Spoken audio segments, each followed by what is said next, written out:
Bom dia a todos. É uma alegria estar com os irmãos. Nós temos a graça de poder vir hoje aqui, estar aqui na presença de Deus. E o Senhor, por certo, nos abençoará pela sua palavra nessa manhã. Não porque eu estou pregando, mas porque a palavra dele tem esse propósito de trazer vida para as nossas vidas, que precisam tanto da vida de Deus. Vamos abrir as nossas Bíblias no Evangelho de João, no capítulo 4, por favor. Vai tentar falar alguma coisa hoje sobre a mulher de Samaria. Eu já preguei sobre essa palavra, mas hoje a gente vai tentar falar alguma coisa nova da mesma palavra, que se renova, né?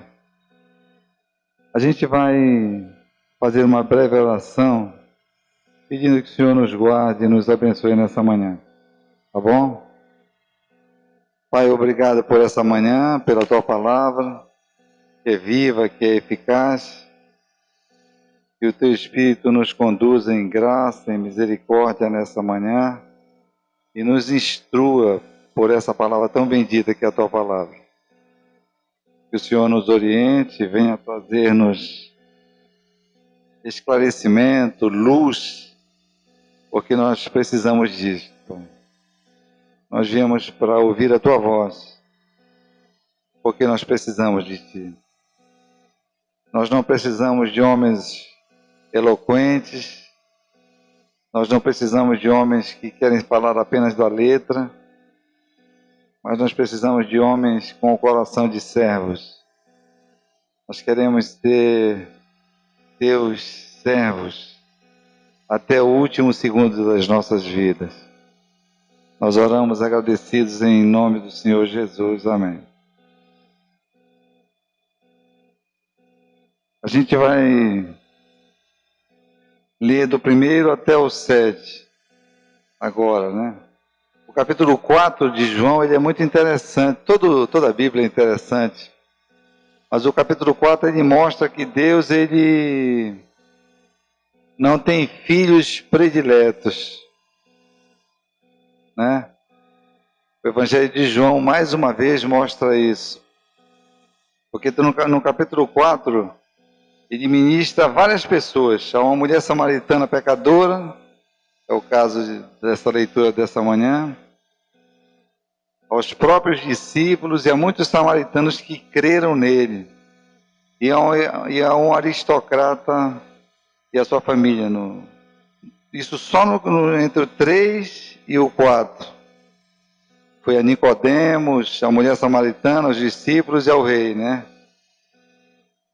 Enfim. O que eles tinham em comum, essas pessoas das quais falamos agora?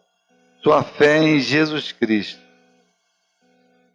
João cumpre o propósito do seu evangelho para mostrar que vários tipos de classes creem que Jesus Cristo é o Filho de Deus, né? Uma vez que os fariseus tentavam provocar uma competição entre Jesus e João Batista, havia uma competição entre os fariseus e João Batista, né? Jesus saiu da Judéia e se dirigiu para o norte da Galileia. Jesus poderia ter escolhido 3 caminhos para chegar a Samaria, tá? Para chegar até essa cidade. Primeiro, seguindo pela costa. Segundo, primeiro, novamente eu repito, seguindo pela costa. Segundo, atravessando o Jordão e subindo pela Pérea. E terceiro, indo por Samaria. Os judeus ortodoxos evitavam passar por Samaria por causa do ódio antigo e profundo existente entre judeus e samaritanos. Era uma discussão bastante antiga que existia entre eles. Os samaritanos eram uma raça mestiça, parte judia e parte gentia, que que havia se formado durante o cativeiro assírio das 10 tribos do norte a partir de 727 antes de Cristo. Rejeitados pelos judeus por não poderem provar sua genealogia, os samaritanos estabeleceram seu próprio templo e cultos religiosos no Monte Gerizim, o que só serviu para aumentar o preconceito, né? A aversão dos fariseus pelos samaritanos era de tal monta, de tal forma, né? Eles oravam para que nenhum samaritano fosse revivido no dia da ressurreição. Que coisa terrível, né? Eles oravam para que nenhum samaritano, no dia da ressurreição, eles tivessem chance de ressurreição. Tal era o ódio entre eles. Numa tentativa de insultar Jesus, seus inimigos o chamavam de samaritano. Bora dar uma chegadinha rápido? O João capítulo 8, versículo 48. Mesmo Evangelho de João, capítulo 8, versículo 48. Está escrito assim, 8:48, do mesmo João. Responderam, pois, os judeus e lhe disseram, porventura não temos razão em dizer que és samaritano e tens demônio? Jesus, como sempre, vivia dentro da vontade do Pai, decidiu passar por Samaria, né? Lá ele encontraria essa mulher do capítulo 4 e a salvaria. O impacto dessa fé salvadora foi também estendido a uma vila inteira, visto que Jesus não fazia acepção de pessoas, pois no evento anterior, esse evento anterior era com Nicodemos, no capítulo 3, havia aconselhado um judeu moralista, e agora estava prestes a testemunhar uma mulher samaritana de conduta pecadora, duvidosa, estranha. Jesus chega ao poço, a gente vai ler aqui do 1 ao 7 agora, tá? Quando, pois, o Senhor veio a saber que os fariseus tinham ouvido dizer que ele, Jesus, fazia e batizava mais discípulos que João, se bem que Jesus mesmo não foi batizado, e sim os seus discípulos, não batizava, né? Deixou a Judéia, retirando-se outra vez para a Galiléia. E era-lhe necessário atravessar a província de Samaria. Chegou, pois, a uma cidade samaritana chamada Sicar, perto das terras que Jacó dera a seu filho José. Estava ali a fonte de Jacó, cansado da viagem, assentara-se junto à fonte por volta da hora sexta. Nisto veio uma mulher samaritana tirar água e disse-lhe, dá-me de beber. Jesus estava cansado da viagem e os discípulos foram comprar comida e ele chega e faz de tudo para ter uma conversa com a mulher samaritana. E essa mulher, ele pede água a essa mulher. Ela achou estranho porque ele, sendo judeu, não poderia fazer isso, ter esse tipo de conversa com ela, né? E pede água a essa mulher. E chegou por volta do meio-dia, não era uma hora comum de tirar água. Ela foi ao poço por vários motivos. Primeiro, pelo motivo da sua própria conduta moral. Ela preferia ir ao poço para ficar sozinha, visto que também o poço era bastante fundo. E ela teria mais tempo para ficar só, ela não queria companhia. Ela queria mesmo era ficar só. E Jesus, sabendo de tudo isso, soberano como é na sua sabedoria eterna, ele chega nesse momento para ter essa conversa que ficou registrada, uma das conversas mais interessantes, entre tantas interessantes da Bíblia. Ele lhe pede água.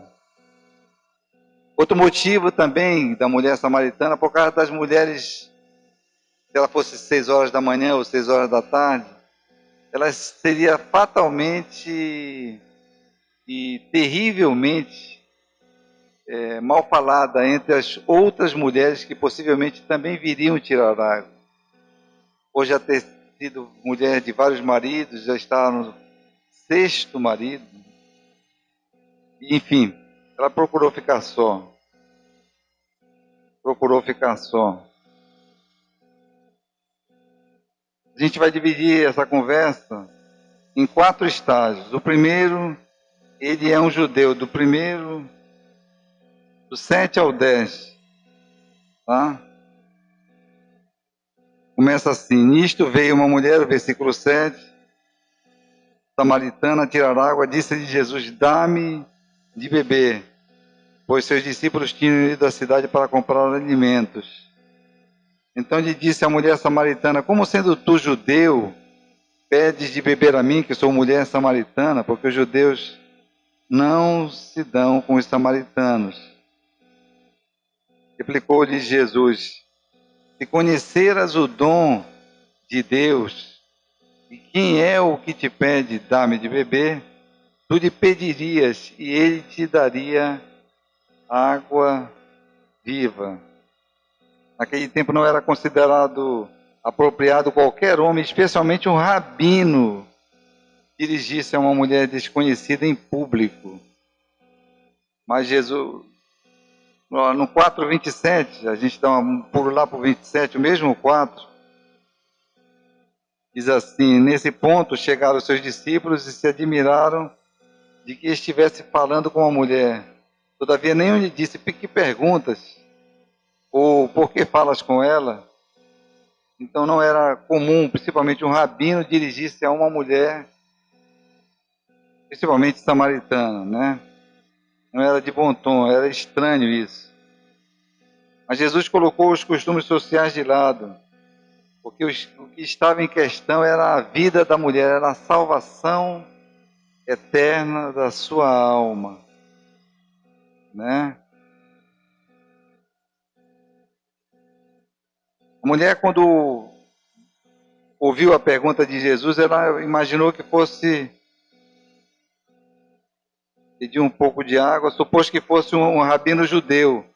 Quem sabe tentou ler nas entrelinhas e descobrir se havia uma segunda intenção em seu pedido, o que Jesus realmente desejava.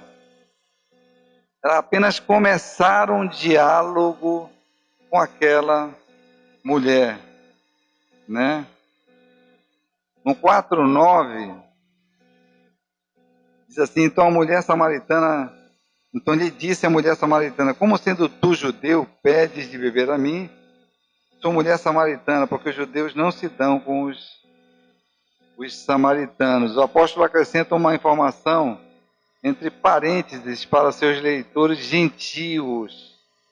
Uma vez que os discípulos foram até a cidade comprar comida, e é evidente, de uma forma ou de outra, os judeus tratavam com os samaritanos, mas não com intimidade. Não havia intimidade, não havia uma parte amigável entre judeus e samaritanos. Traduzindo melhor, os judeus não pedem favor não pedem favor aos samaritanos, ou não usam os mesmos jarros que os samaritanos. Então, por que Jesus, um judeu, pediria para usar o jarro contaminado da mulher para beber água? Na verdade, Jesus estava querendo começar a conversa com ela, iniciar um diálogo com aquela mulher, né? Jesus, na verdade, mostrou-lhe que ela não tinha conhecimento de 3 fatos importantes. Primeiro, quem ele era. A mulher samaritana precisava saber disso. Segundo fato, o convite da graça, que ela por certo receberia. E o terceiro, como ela receberia este convite.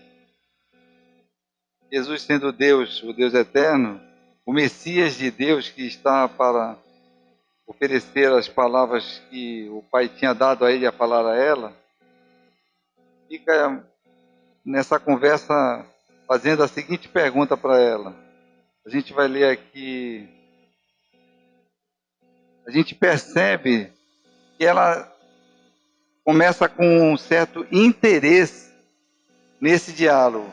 Quando Jesus pede algo, ela percebe que não era uma pessoa comum. Ela fica interessada na conversa e prossegue, né? Segundo estágio, vai do 11 ao 15. Respondeu-lhe ela: Senhor, tu não tens com que atirar, e o poço é fundo. Onde, pois, tens água viva? Porque o 10 diz assim, replicou Jesus: se conheceras o dom de Deus, e quem é o que te pede, dá-me de beber, tu lhe pedirias, e ele te daria água viva. O segundo estágio, Jesus fala da água espiritual. Mas ela entendeu as palavras em sentido literal. Eu estava pensando que ele estava se referindo à água líquida, à água que bebemos, né? Comum. E ele estava falando de outro tipo de água. A preocupação da mulher era beber água dessa fonte apenas. Mas Jesus tinha outra fonte para ela beber a água.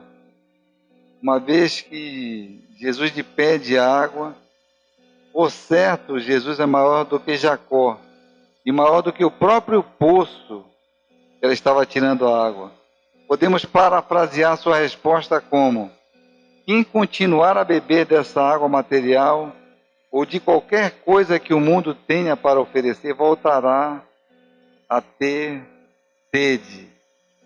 Mas quem beber um gole de água que eu ofereço, jamais terá sede outra vez, né?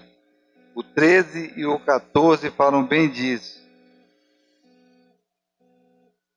Ela fala assim: és tu porventura maior do que o nosso pai Jacó,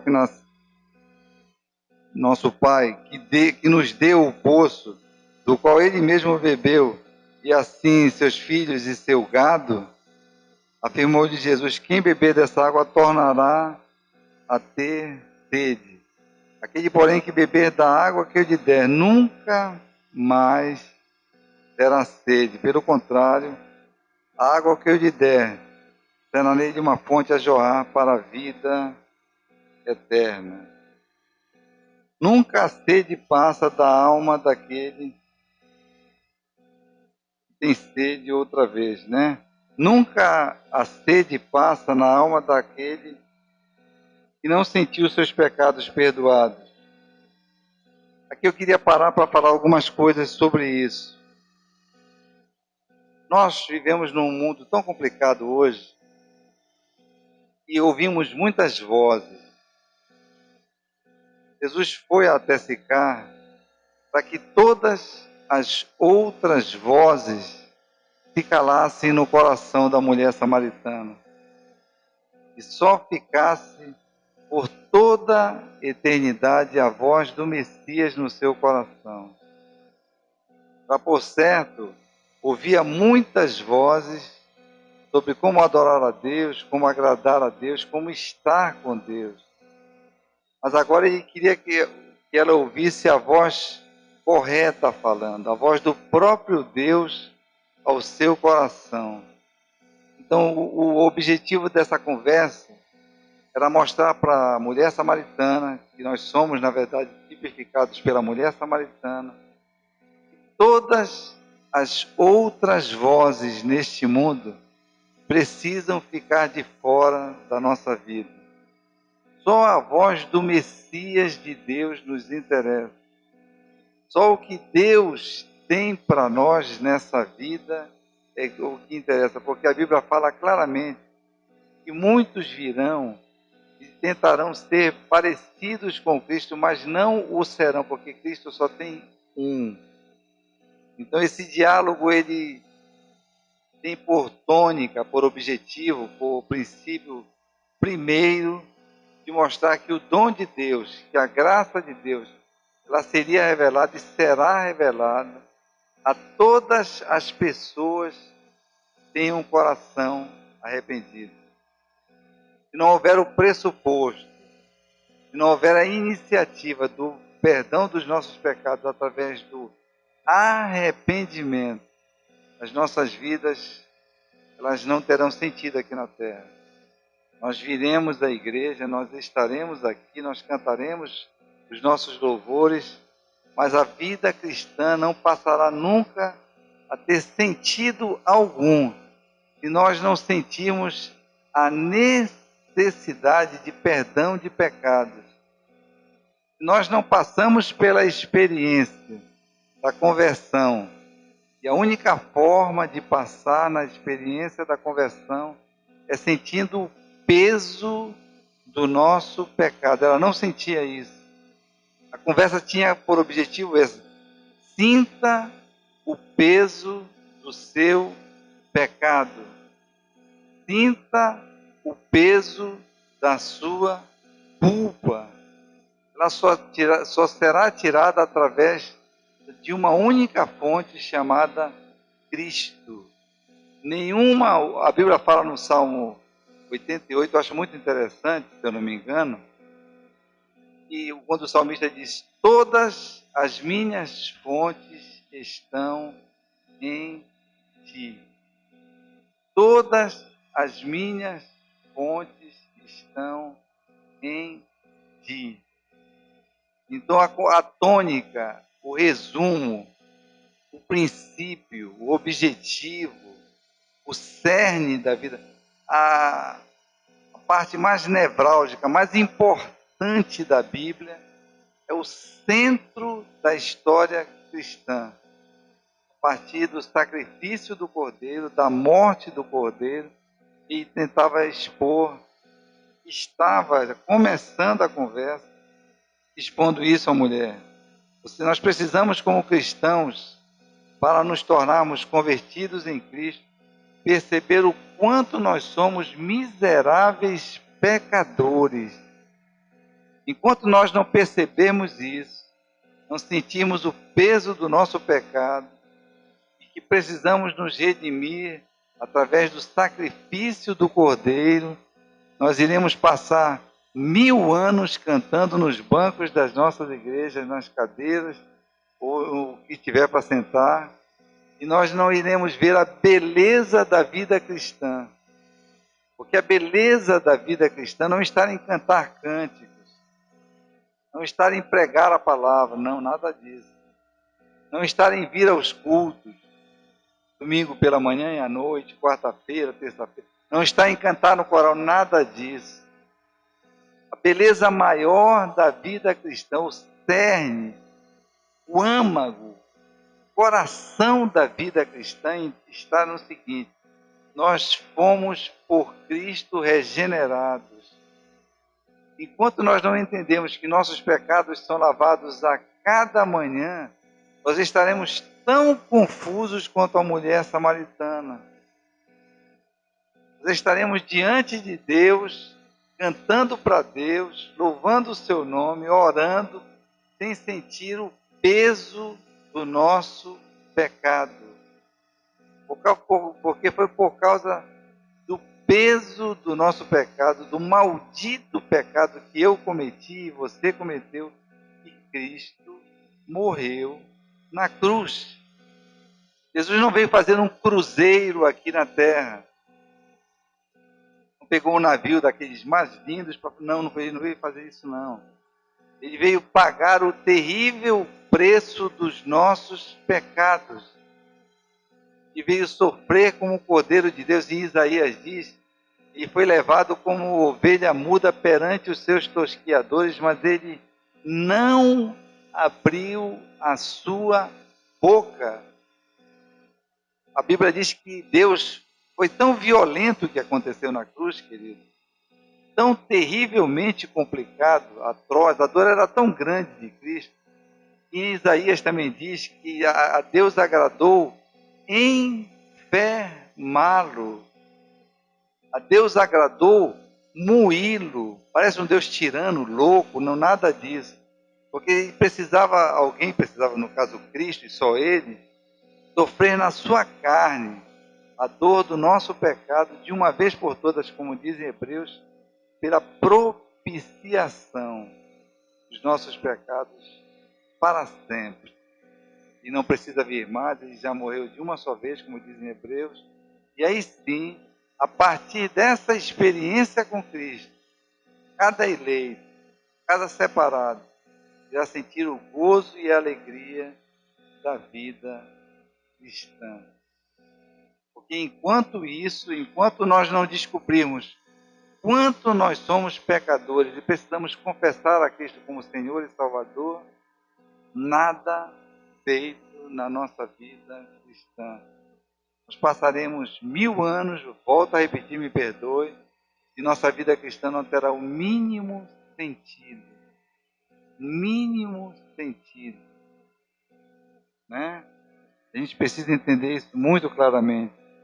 Então, por isso que eu coloquei aqui, nunca a sede passa na alma daquele que não sentiu os seus pecados perdoados. Não há maior alegria nessa vida. Nós podemos ganhar todos os bens que a terra pode nos dar, oferecer. Nós podemos ter os melhores cargos em quaisquer empresas, públicas ou privadas. Nós podemos estar recebendo as melhores benesses dos homens. Nós podemos estar nas melhores posições sociais na terra, mas nada nesta vida se compara ao prazer de ser perdoado, de sentir na alma: eu fui e sou perdoado pelo poder do sangue do Cordeiro de Deus que tira o pecado do mundo. Amém? O sangue do Cordeiro de Deus que tira o pecado do mundo. Tanto que no Evangelho de João a palavra vida aparece 38 vezes. 38 vezes aparece a palavra vida. A importância que Deus dá à vida eterna. A vida eterna que a gente está se referindo, né?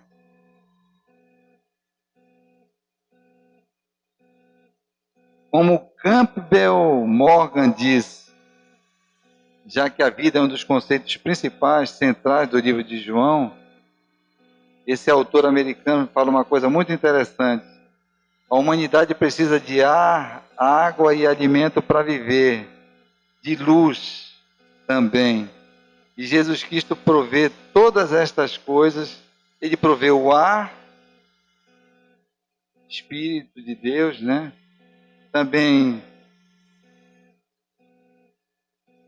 ele provê o ar, Espírito. Ele é o pão da vida. Ele é a luz do mundo.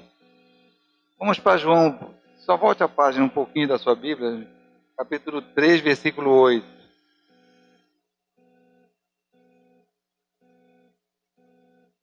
Capítulo 3, versículo 8 diz assim, onde ele estava tendo a conversa com Nicodemos, né? O vento sopra onde quer, ouves a sua voz, mas não sabes de onde vem, nem para onde vai. Assim é todo o que é nascido do Espírito. Ele é o pão da vida. Vamos lá para João 6,48, por favor. Por favor. 6,48.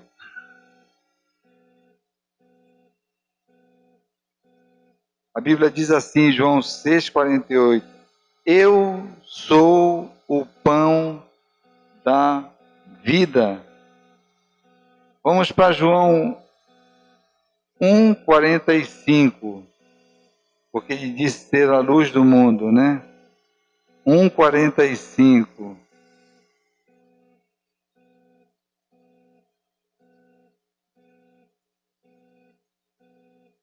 Filipe encontrou a Natanael e disse, achamos aqui de quem Moisés escreveu na lei, e a quem se referiam os profetas: Jesus Nazareno, filho de José, a luz da vida. João 1, do 4 ao 5. João 1, do 4 ao 5. A luz resplandece nas trevas, a vida estava nele, perdão, 4. A vida estava nele e a vida era a luz dos homens. A luz resplandece nas trevas e as trevas não prevaleceram contra ela.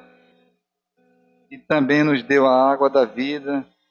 A reação imediata da mulher foi pedir esta dádiva, mas ainda não sabia o que dizia.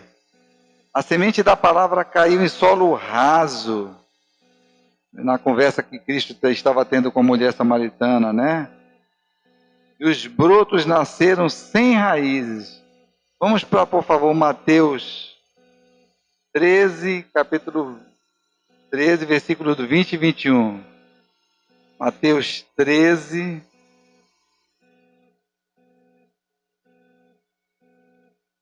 versículos 20 e 21, tá?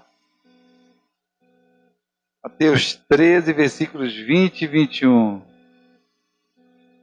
A Bíblia diz assim, em 20 e 21 de Mateus: o que foi semeado em solo rochoso, esse é o que ouve a palavra e recebe logo com alegria, mas não tem raiz em si mesmo, tendo antes de pouca duração, em que lhe chegando a angústia ou a perseguição por causa da palavra, logo se escandaliza.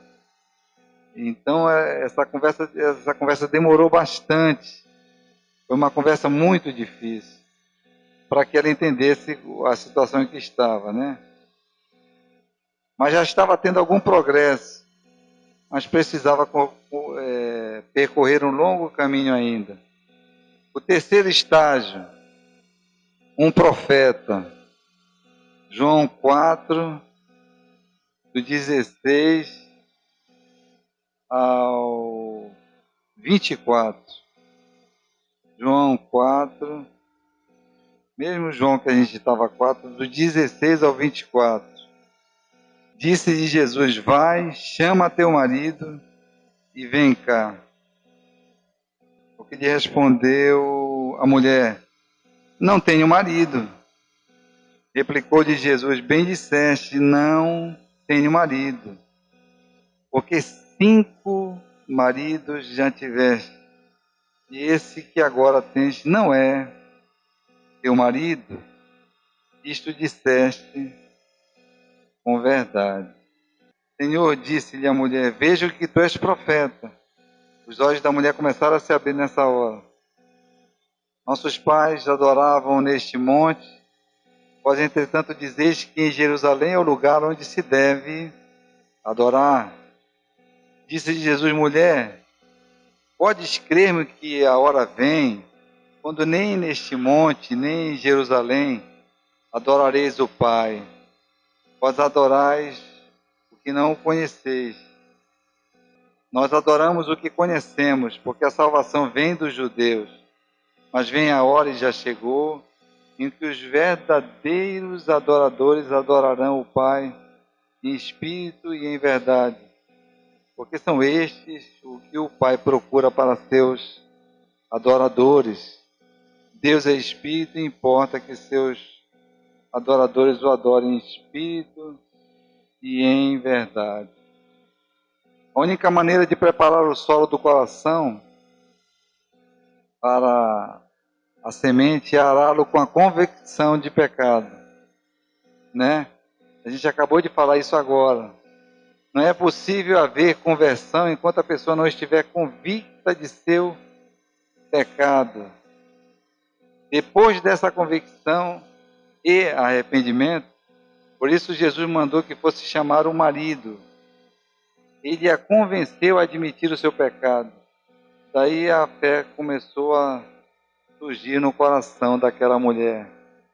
Jesus estava dizendo mais ou menos o seguinte à mulher samaritana: quando ele disse: chama o teu marido e vem. No 20, chama teu marido e vem cá. Ao que ela lhe respondeu: não tenho marido. Replicou-lhe Jesus: bem disseste, não tenho marido. 18 agora, porque 5 maridos já tiveste, esse agora não, esse que agora tens não é teu marido. Isto disseste com verdade. Foi o momento mais crítico da conversa. Jesus chega diante dela e diz: dá nome ao teu pecado. Você precisa nomear o seu pecado e confessá-lo. Jesus estava dizendo: põe para fora e expurga tudo aquilo que em você se tem tornado pecado. A Bíblia diz no Salmo 32: enquanto eu não confessei os meus pecados, envelheceram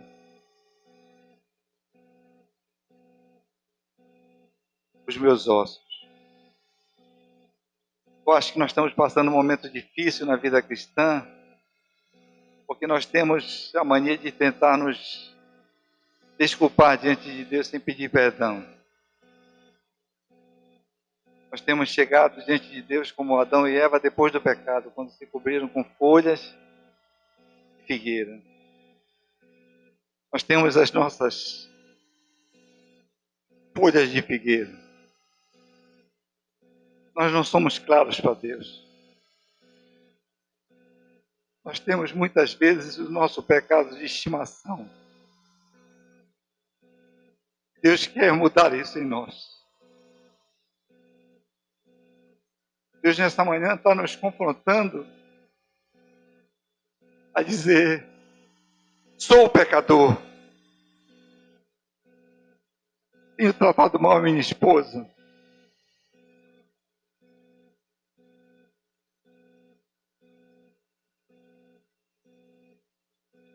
Tenho tratado mal meu pai.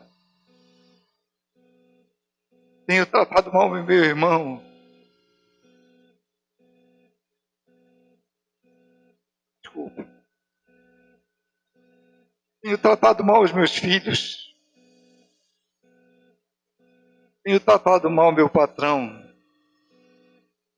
Jesus quer que demos nomes aos nossos pecados. A mulher foi muito feliz em dizer: não tenho marido. Ela com isso estava dizendo: eu tenho pecado. Tenho pecado.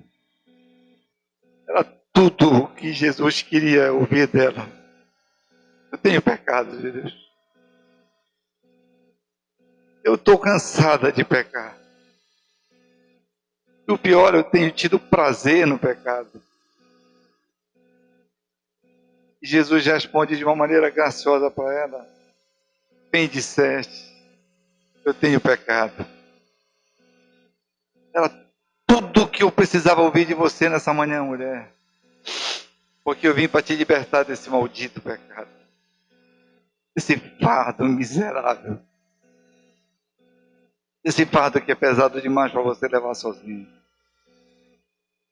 Eu tenho pecado. Ela não somente disse: eu tenho pecado, mas eu quero me libertar do meu pecado. Quando eu voltar a pecar, Jesus, eu não quero ter prazer mais em pecar. Nunca mais. Nunca mais. Vou continuar pecando, mas não com a mesma visão. Eu vou ter aversão ao pecado. O pecado será em mim um corpo estranho. Eu preciso expurgá-lo. Eu preciso confessá-lo a cada manhã. A alegria e a beleza da vida cristã consistem em nós nos acordarmos a cada manhã. Confessarmos a Deus dizendo: Senhor, todos os pecados desse dia, vem me lavar com teu sangue. cada pecado cometido, uma gota do teu sangue. Pecados confessados são pecados perdoados. Espírito Santo nos convença nessa manhã de pecado. Que seja por nós repelido, seja como um corpo estranho que precisa ser expurgado, retirado. Que seja um câncer dentro de nós. Reveste-nos, Senhor, de graça nessa manhã para que isso se torne vida em nós. Prazer em te servir com o pecado dentro de nós, sem confissão, não vai combinar. Mas prazer em te servir com o pecado dentro de nós, mas sem a nossa anuência, sem o nosso consentimento, vai funcionar. Vai dar certo. Nós vamos caminhar muito mais leves, nós vamos ficar leves. Tem uma revista adventista que diz: fique leve. Nós vamos ficar leves. Leves. Quando todo o desembaraço que Paulo se refere, nós tirarmos do nosso coração. Jesus disse: vai lá e deixa o teu pecado, né? A declaração não tenho marido e sua fala é a fala mais curta nesse diálogo. Tudo isso porque o convencimento do pecado se dá para que toda a boca se cale. Vamos para Romanos 3,19, já estou acabando. Romanos 3,19. Ora, sabemos que tudo o que a lei diz, aos que vivem na lei, o diz para que se cale toda a boca e todo mundo seja culpável perante Deus. Todo mundo seja culpável perante Deus. Foi o melhor que aconteceu, mas em lugar de dar ouvidos a Jesus, ela tentou levá-lo a um desvio. Incrível, essa conversa foi muito dura. Ela ainda tentou levar Jesus a um desvio, discutindo entre a religião judaica e a religião samaritana. É muito mais fácil conversar e discutir sobre religião do que encarar os próprios pecados. Mas Jesus confrontou a mulher, a gente falou sobre isso agora uma vez, né? Mais uma vez. Ela não sabia quem adorar, onde adorar e como adorar. O mesmo acontece nos nossos dias. Fruto da falta da sã doutrina. Nossos púlpitos não têm pregado a sã doutrina. A única fé que Deus aceita é aquela que dada ao mundo por meio dos judeus. A Bíblia tem origens judaicas. E o Salvador era judeu, como também o eram os primeiros cristãos. Somente os que têm o Espírito Santo habitando dentro de si é que obedecem à verdade.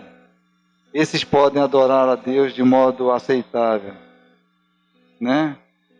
E o quarto estágio é o Cristo, do 25 ao 30. Vamos voltar para João, por favor. Capítulo 4.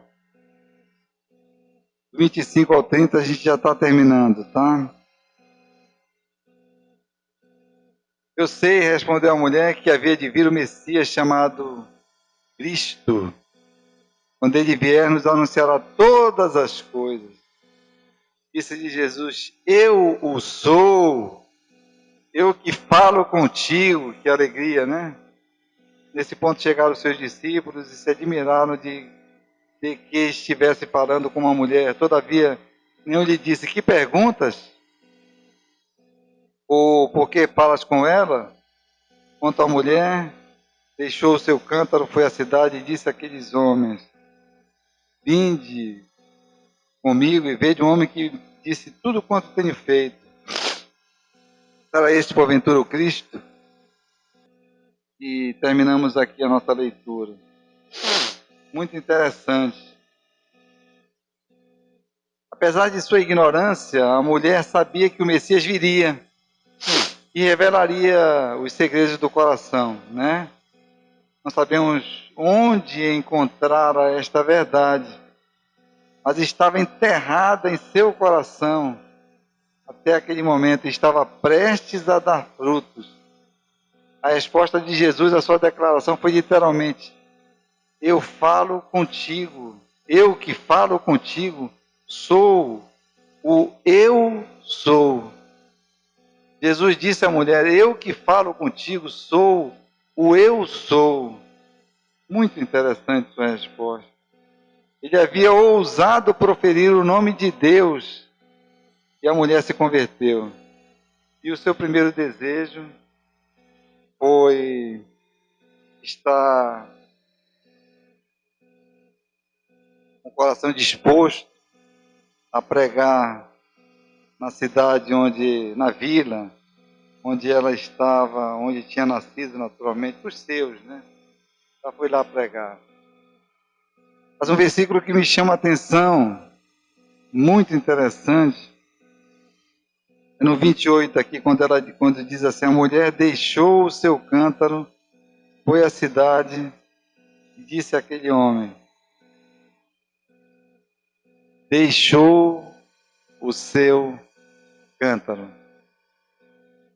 O grande convite dessa manhã para nós, para a minha vida e para a tua vida, é que Deus está nos fazendo um convite muito gracioso nessa manhã. Deixe o seu cântaro. Deixe o seu cântaro. Deixe o seu pecado. Deixe o seu pecado. Deixemos os nossos pecados. O pecado nos faz encurvar por causa do peso que ele contém em si mesmo. O pecado, ele traz complicações irreversíveis à alma. Só tem um antídoto para ele. Só um. O sangue do Cordeiro de Deus. Enquanto nós não deixarmos o nosso cântaro, nós não iremos a lugar nenhum. Nós viremos aqui 1000 vezes, 5 bilhões de vezes a igreja. Nós cantaremos, nós louvaremos, nós aplaudiremos, nós choraremos. Nós ouviremos mensagens sobre mensagens, 1 trilhão, 1 bilhão de mensagens. Mas enquanto nós não deixarmos o nosso cântaro, nós não iremos descobrir a beleza do Evangelho. Toda a beleza do Evangelho está em deixar o nosso cântaro por causa do sangue do Cordeiro.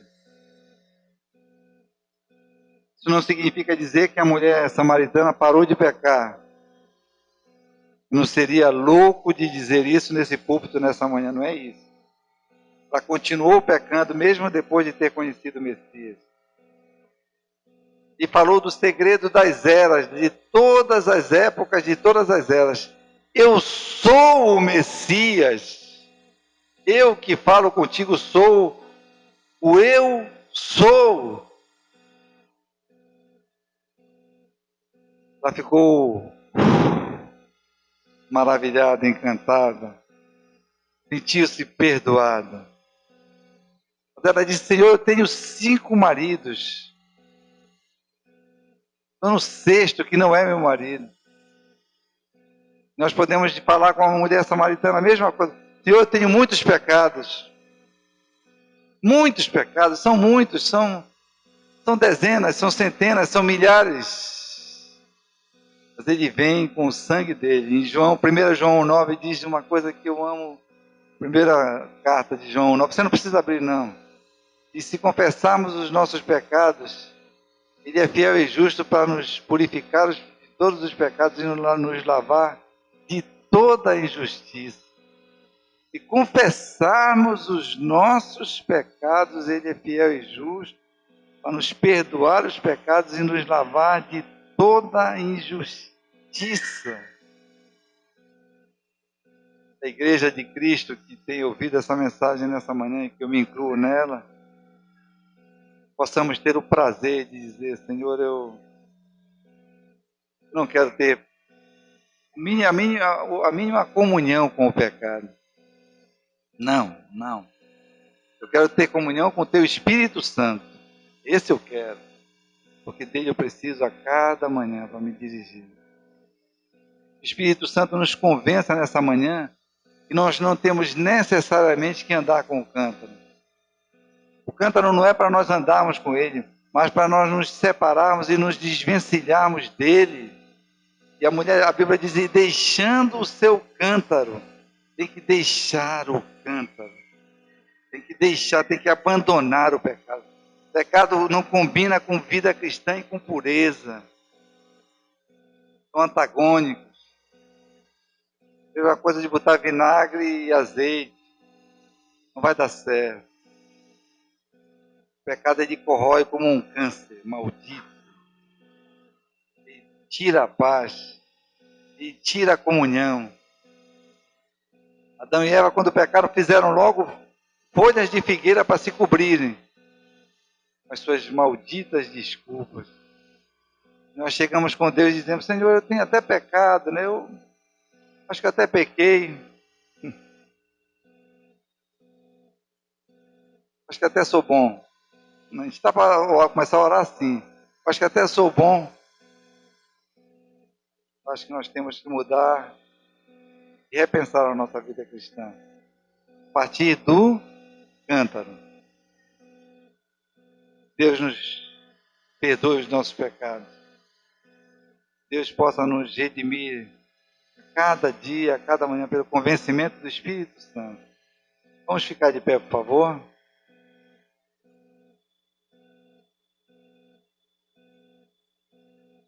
Feche os teus olhos, querido, por favor. Vamos apenas orar. Pai, nós te louvamos nessa manhã pela tua palavra.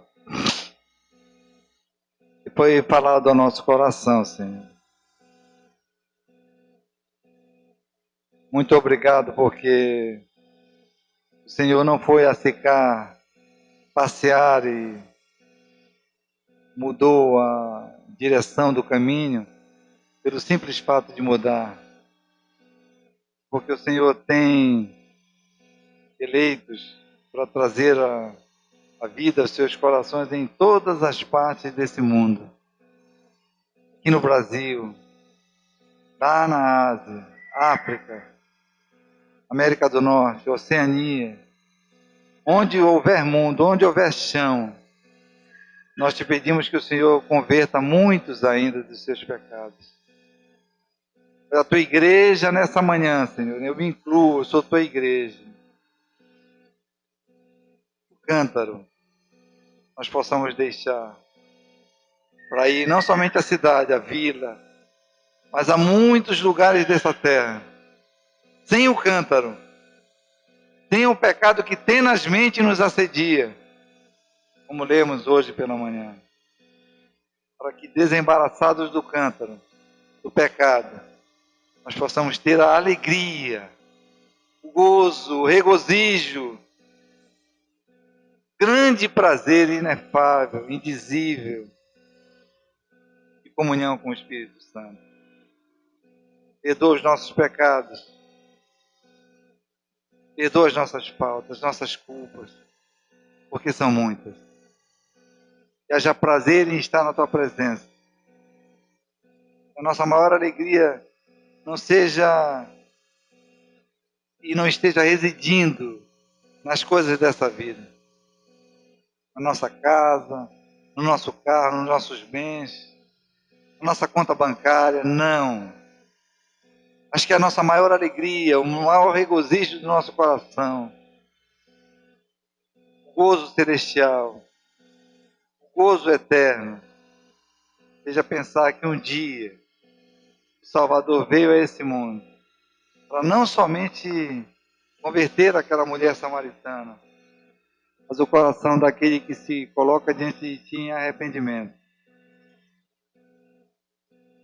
em lágrimas, em rogos, em muitas palavras ditas todas de coração. Que nós possamos dizer, como disse a mulher samaritana, não tenho marido. não tenho vivido bem. Que haja mais sinceridade no nosso coração. Dá-nos sinceridade, dá-nos graça para vivermos a vida cristã que realmente te agrade. Tem compaixão de nós, por muitas vezes carregarmos o cântaro, ainda continuarmos carregando esse cântaro, sem te pedirmos perdão. Ajuda a cada pessoa que está aqui, a cada família saia daqui juntamente com a minha abençoada, porque o Senhor nos falou nessa manhã sobre o cântaro que não necessariamente precisamos andar mais com ele, mas que ele é totalmente descartável, ele é totalmente desnecessário, que ele macula, que ele traz mancha, que ele te desagrada. Tem compaixão de nós e ajuda-nos até o último dia das nossas vidas a te servir melhor. Em compaixão, piedade e misericórdia de cada um de nós. Nós oramos em nome do Senhor Jesus. Amém.